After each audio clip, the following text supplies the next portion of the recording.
BNP অত্যন্ত positive এবং ইতিবাচক একটা রেসপন্স দেখিয়েছে। তারা বলেছেন যে তারা এই 2-3 দিনের মধ্যে ঐক্যমত কমিশনের সাথে মিটিংয়ে বসছে এবং অধিকাংশ সংস্কার প্রস্তাবের সাথে তারা ঐক্যমত পোষণ করে এবং জুলাই চার্টার খুব দ্রুত প্রণীত হয়ে যাবে, এটা তারাও আমাদেরকে আশ্বাস দিয়েছে। আমাদের কাছে মনে হয়েছে বিএনপি সংস্কারের ব্যাপারে অত্যন্ত আন্তরিক। একটা ব্যাপার নিয়ে একটুখানি আপনার ভিন্ন মত হতে পারে, সেটা হচ্ছে ওনারা যেটা বলেছেন, সত্যি যে ওনারা বলেছেন যে ডিসেম্বরের মধ্যে ইলেকশন হলে ভালো হয়, এবং আমরা এখানে বলেছি এবং ওনারা বলেছেন যে এরকম আমাদের কথাবার্তার মধ্যে কিছু অস্পষ্টতা থাকে, কেউ কেউ আমাদের সরকারের কোনো কোনো উপদেষ্টা অন্যরকম কথা বলেন।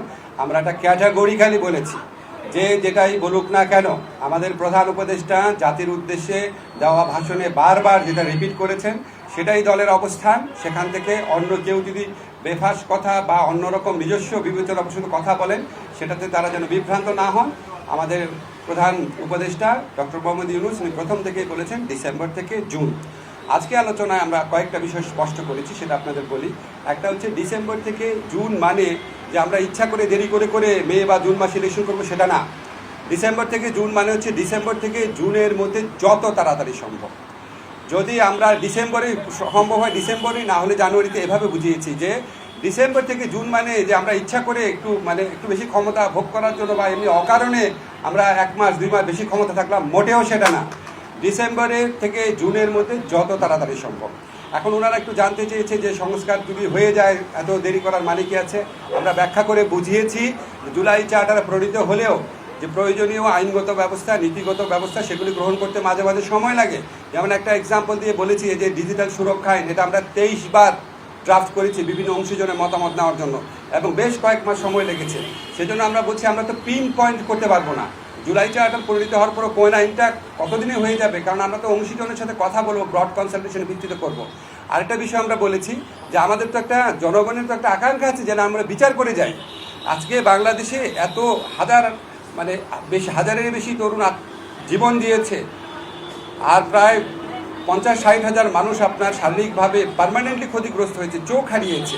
তাদের যে বিচারের যে দাবি, এটা তো এই গণ অভ্যুত্থানের অন্যতম প্রধান আকাঙ্ক্ষা আছে। তা আমরা যদি কোনো বিচার না করে যাই, কোনো বিচার না করে আমরা যদি ইলেকশন দিই, আমরা মানুষের কাছে এবং নিজের কাছে জবাব দেবো কীভাবে?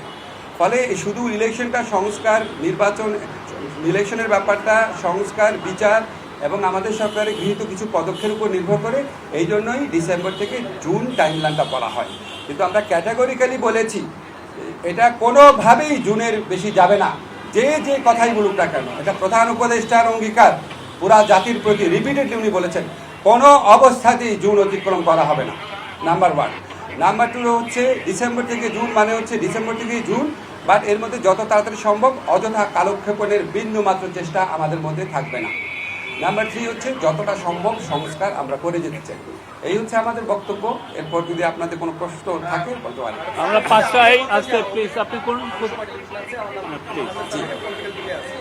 সেটা হচ্ছে যে আপনারা বলছেন যে কোনোভাবেই আপনারা বেশি অতিক্রম করবেন না, কোনো খাওয়া দাওয়ার কোনো অভিলাষ নেই, কিন্তু আজকের বৈঠকে আপনি বলছেন যে ফলপ্রসূ হয়েছে, খুব সুন্দর একটা বৈঠক হয়েছে, কিন্তু বিএনপি মহাসচিব বলছেন তারা সন্তুষ্ট নয় এই নির্বাচনের রোডম্যাপ নিয়ে। তারা বলছেন ডিসেম্বরের মধ্যে নির্বাচন চাচ্ছে।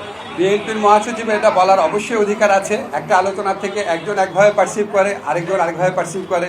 আমার কাছে ওনাদেরকে দেখে হ্যাপি লেগেছে। যখন আমাদের ডায়লগটা শেষ হয়েছে মনে হয়েছে ওনাদের মনে যে প্রশ্ন ছিল এগুলো অনেক কিছু উত্তর ওনারা পেয়েছেন। আমার কাছে এটা মনে হয়েছে, ফখরুল ভাইয়ের কাছে অন্যরকম মনে হতে পারে। কি প্লিজ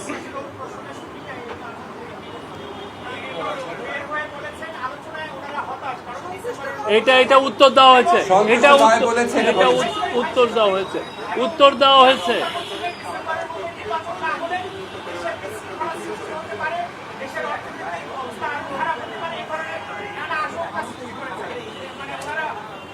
ওনারা এই সমস্ত আশঙ্কার কথা বলেছেন, আমরা আমাদের মতো বলেছি যে সমস্ত আশঙ্কার কোনো রকম কারণ নাই।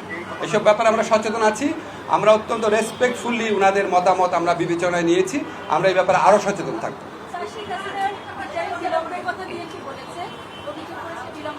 আপনাদের সাংবাদিক সম্মেলনে বলেছে,